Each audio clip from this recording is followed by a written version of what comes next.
நாளை முதல் குடிக்க மாட்டேன். பகுதி 5. தமிழ் தொடர்கதை. விடியற்காலையில் எழுந்து யோகா, எக்ஸசைஸ் எல்லாம் முடித்துவிட்டு குளித்து முடித்து சாப்பிட அமர்ந்தார் சரண்ராஜ்.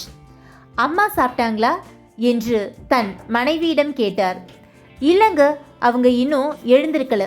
ராத்திரி ரொம்ப நேரம் அவங்க ரூமில் லைட் எரிஞ்சுக்கிட்டே இருந்தது. நான் போய் பார்த்தப்போ ஈஸி சேரில் படுத்திருந்தாங்க. தலைவலி நாங்கள். இப்போ போய் அவங்கள தொட்டு பார்த்தேன். காய்ச்சல் எதுவும் இல்லை, அசந்து தூங்குறாங்க. அதான் தூங்கட்டும்னு அப்படியே விட்டுட்டு வந்துட்டேன் என்றார் அவர் மனைவி வேதிகா. சரண் சாப்பிட்டு முடிக்கவும் வெளியே காலிங் பெல் அடிக்கவும் சரியாக இருந்தது. கதவு திறக்கப்பட முகுந்தன், அந்தோணிசாமி, அவர் மகன் ஸ்டீஃபன் மூவரும் நின்றிருந்தனர். அவர்களை வரவேற்று வரவேற்பறையில் அமர வைத்தார் சரண்ராஜ். பிறகு ஸ்டீஃபனை பார்த்து, என்ன தம்பி, காலேஜ் படிப்பெல்லாம் எப்படி போகுது என்றார். நல்லா போகுது சார் என்று கூறி புன்னகைத்தான் அந்த இளைஞன். அப்புறம் சொல்கிற மாப்ள என்றார் சரண். மாமா, உங்கள் competitor Rubini textiles owner mister Ashok சாரோட ரைட் ஹேண்ட் தான் மனோகர். அசோக் சாரோட அப்பா காலத்திலிருந்தே மனோகர் அவங்க கம்பெனியில் ஒர்க் பண்ணிகிட்ருக்காரு. அந்த மனோகரோட பையன்தான் சுந்தரம். யோசிச்சு பாருங்க, ரூபினி டெக்ஸ்டைல்ஸோட ரைட் ஹேண்டாக இருக்கிற மனோகர் அவர் பையனை எதுக்கு உங்கள் டெக்ஸ்டைல்ஸில் வேலைக்கு அனுப்பணும் என்று சந்தேகமாக கேட்டான் முகுந்த்.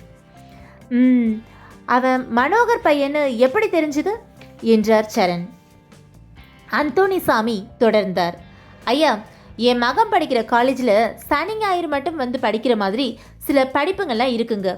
அதுக்கு வயசு வரம்பு எதுவும் இல்லை.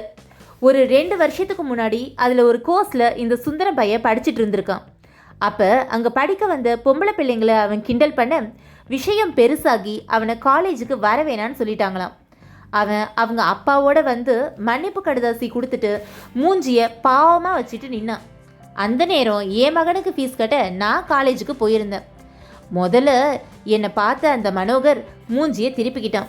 அப்புறம் அவனே வந்து மகனை பற்றி பேசி வருத்தப்பட்டுட்டு போனான். அப்புறம் அடிக்கடி நானும் அந்த சுந்தரத்தை பஸ் ஸ்டாண்டில், முச்சந்தியில், கடத்தெருவில் அங்கே இங்கன்னு அவன் வெட்டியாக சுற்றிட்டு இருக்கிறப்ப பார்த்துருக்கேன். வேலை வெட்டிக்கு போய் உருப்புற வழியை பார்ப்பான்னு நானும் சொல்லியிருக்கேன். கொஞ்ச நாளாக அவன் ஆளே காணும். நானும் அவனை மறந்தே போயிட்டேன். நேற்று சிசிடிவி படத்தில் தான் அவனை திரும்ப பார்த்தேன். அந்த பெரிய வராண்டாவில் உங்கள்கிட்ட வேலை பார்க்குற பொம்பளை பிள்ளைங்க உட்காந்து சாப்பிட்டுருக்கு. அந்த வராண்டாவோடு சேர்ந்த நடப்பாத சந்தில் இந்த சுந்தரம் பையலும் ஒரு பொடி பையலும் ஒளிஞ்சிக்கிட்டு ஏதோ பேசிகிட்டு இருக்காங்க. அப்புறம் அந்த பொண்ணுங்க எல்லாம் பாத்ரூம் பக்கமாக எழுந்திரிச்சு போக அந்த பொடி பைய அசால்ட்டாக வந்து ஒரு கூடையை எடுத்துக்கிட்டு போய் சுந்தரம் பையல்கிட்ட கொடுக்குறான். பாருங்க என்று கூற அந்த ஹைடெக் கேமராவில் பதிவாகி இருந்த படத்தை ஜூம் செய்து காட்டினான் முகுந்த். சரண்ராஜ் நடந்தவை அனைத்தையும் புரிந்து கொண்டார். கொஞ்ச நாளாகவே அவர் கம்பெனிக்கு வர வேண்டிய ரா மெட்டீரியல்ஸ் வர்றதுக்கு டிலே ஆகிட்டு இருந்தது. ஒரு சில கான்ட்ராக்ட் கையை விட்டு போனது. ஒரு சில பீசஸ் டேமேஜ் ஆகி ரிட்டர்ன் வந்தது. கம்பெனி சீக்ரெட்ஸ் லீக் அவுட் ஆனது. எல்லாத்தையும் யோசிச்சு பார்த்த சரண்ராஜ் தன் லேப்டாப்பை இயக்கினார். தன் பணியாளர்களின் சுயவிவர பக்கத்தை தேடி எடுத்து அதில் சுந்தரத்தின் பெயரை சர்ச் செய்து பார்த்தார். சுந்தரம், சன் ஆஃப் மனோ, வேலைக்கு சேர்ந்து 9 மாதங்கள் என்ற தகவல் பதிவாகி இருந்தது. அட, அதுக்குள்ள எவ்வளோ குழப்பம் பண்ணிட்டா.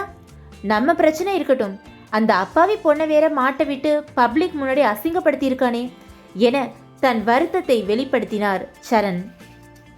சார், நாங்கள் எல்லாத்தையும் ரெடி பண்ணிட்டோம், நீங்கள் வருத்தப்படாதீங்க என்றபடி ஸ்டீஃபன் தொலைபேசியில் எண்களை தட்டி மறுமுனையில் உள்ளவர்களை உள்ளே வாங்க என்று அழைத்தான்.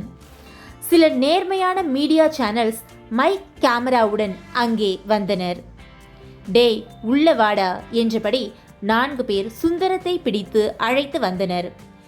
இரவு முழுவதும் பார்த்த வைத்தியம் வேலை செய்ய தொடங்கியது. மீடியா முன் அனைத்து உண்மைகளையும் கூறினான் சுந்தரம். பணத்துக்கு ஆசைப்பட்டு நான் சரண் சாருக்கு துரோகம் பண்ணிட்டேன். இந்த ஃபேக்ட்ரியில் நடக்கிற விஷயங்களை அசோக் சார் ஆஃபீஸுக்கு ஃபோன் பண்ணி சொல்லுவேன். அவங்க சொல்கிறபடி நான் நடந்துப்பேன். ஃபேக்ட்ரியில் நடந்த எல்லா குழப்பத்துக்கும் நான் தான் காரணம் என்று மென்று விழுங்கி கூறினான். டேய், நேத்து நீ பண்ணியே ஒரு மட்டமான காரியம், அதை பற்றி சொல்லுடா என்றான் முகுந்த். சற்று தயங்கிய பின் பேசத் தொடங்கினான் சுந்தரம். மேனகாங்கிற பொண்ணு ரொம்ப நாளாக இங்கே வேலை பார்க்குது. நான் ரோட்டில் போகும்போது வரும்போது அப்பப்போ அந்த பொண்ணை பார்ப்பேன்.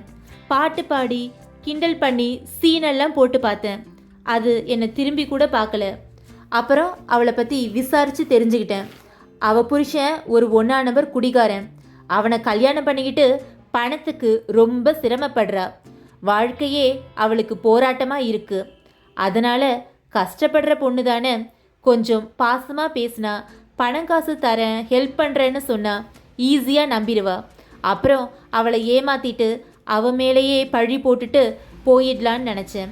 அவள் வேலை பார்க்குற அதே ஃபேக்ட்ரியில் வேலைக்கு சேர்ந்து வேவு பார்க்கணுங்கிற அசைன்மெண்ட் எனக்கு கிடச்சிது. எனக்கு அது கரும்பு தின்ன டபுள் கூலியான்னு சந்தோஷமாக இருந்தது. ஆனால் அந்த மேனகா நான் நினச்ச மாதிரி இல்லை. என்னை ரொம்ப அலட்சியப்படுத்திட்டா. நான் என்னென்னமோ பேசி பார்த்தேன், விதவிதமாக ட்ரெஸ் பண்ணி பார்த்தேன், ஹீரோ மாதிரிலாம் நடந்துக்கிட்டேன், காமெடியெல்லாம் பண்ணி பார்த்தேன். ஆனால் எந்த யூஸும் இல்லை. எனக்கு கோபம் அதிகமாகிடுச்சு. கடைசியில் அவளை பிரச்சனையில் மாட்டிவிட்டு அவள் கஷ்டப்பட்டு அழுகுறதை பார்க்க ஆசைப்பட்டேன். அதனால் ஃபேக்ட்ரியில் எடுபடி வேலை பார்க்குற பையன்கிட்ட மேனகா கூடைய ஃபோட்டோ எடுத்து காட்டி அதை எடுத்துகிட்டு வா, உனக்கு கமர்கட் மிட்டாய் தரேன்னு சொன்னேன். அவன் விவரம் புரியாதவன். அவனை ஈஸியாக ஏமாற்றலாம். ஒருவேளை அவன் உண்மையை வெல்ல சொன்னாலும் அவன் பேச்சு எடுபடாது. அவன் ஒளர்றான்னு சொல்லிக்கிட்டு போய்கிட்டே இருக்கலாம். ஆனால் அவன் 3 நாளாக வேற யாரோட கூடையோ மாற்றி மாற்றி கொண்டு வந்து கொடுத்துக்கிட்டு இருந்தான். நானும் திட்டி திருப்பி கொண்டு போய் வைக்க சொல்லிடுவேன். இன்னைக்கு கரெக்டாக மேனகா கூடைய கொண்டு வந்து கொடுத்தான்.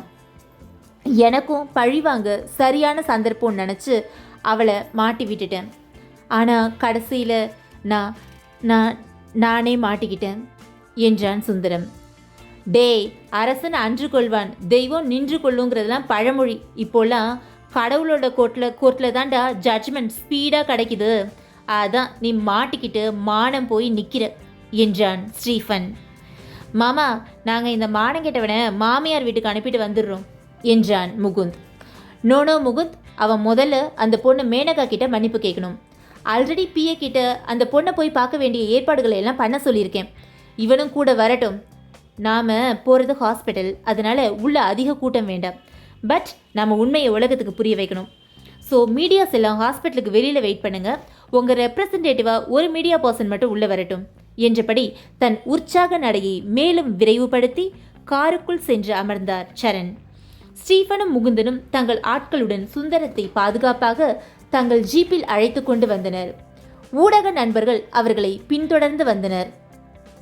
இந்த நேரத்தில் தான் மேனகா மயக்கம் தெளிஞ்சு கண் விழிச்சு தன் கணவர் மற்றும் மகளை பார்த்து சற்று நிம்மதி அடைஞ்ச நிகழ்வுகள் எல்லாம் நடந்தது. அதுக்கடுத்து சரண் சார் ஹாஸ்பிட்டலுக்கு வராருன்னு ஹாஸ்பிட்டல் ரொம்ப பரபரப்பானது. மேனகாவுக்கு என்ன நடக்கப் போகிறது என்று திகிலாக இருந்தது. ஆனால் சரண் சார் மேனகா மற்றும் அவள் மகள் அவந்திகாவிடம் பாசமாக நடந்து கொண்டது அவளுக்கு ஆறுதலை தந்தது. சரணுடன் வந்திருந்த மீடியா பெண் கேமரா மைக்கை ஆன் செய்து தொடர்ந்து பேசினாள். நேற்று மதியத்திலிருந்து நம்ம ஊரில் பரபரப்பாக பேசப்பட்டு வந்த விஷயம் ஹம்சவாகினி டெக்ஸ்டைல்ஸ் நடந்த திருட்டு சம்பவம். இந்த அப்பாவி பெண்ணை அநியாயமாக மாட்டவிட்ட பலே திருட இவன்தான் என்று கூறி கேமராவை சுந்தரத்தை நோக்கி திருப்ப அவன் கைகளை கூப்பி மேனகா முன் மண்டியிட்டு மன்னிப்பு கேட்டான். அப்போது அங்கு வந்த காவலர்கள் இனி இவனை நாங்கள் பார்த்துக்கிறோம் என்றபடி பிடித்து இழுத்து சென்றனர். தன் கண்முன் நடப்பதெல்லாம் கனவா நனவா என்று புரியாமல் ஆச்சரியமாக பார்த்து கொண்டிருந்தாள் மேனகா. அடுத்து என்ன நடந்தது தொடர்ந்து கேளுங்க அடுத்த எபிசோட. நன்றி.